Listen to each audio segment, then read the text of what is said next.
বাটা হবে, মিষ্টি কুমড়োর পাতা। দেখুন, আপনারা সবাই দেখুন, মিষ্টি কুমড়োর পাতা বাটা হবে। মায়েরা ছোট ছোট করে কেটে নেব।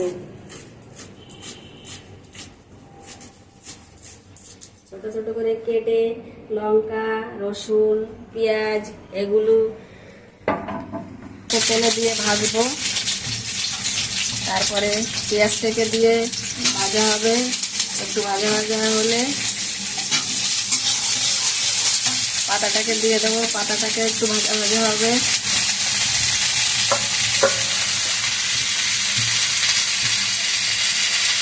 পরিমাণ মতো হলুদ দিলাম।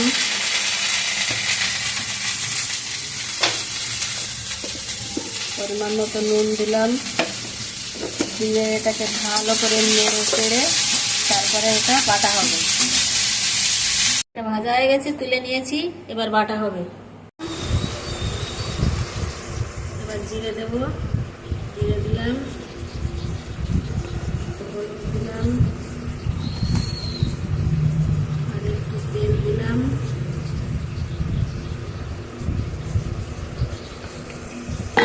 ভালো করে মিশিয়ে নিতে হবে। এবার সর্ষে, জিরে, লঙ্কা, পেঁয়াজ, রসুন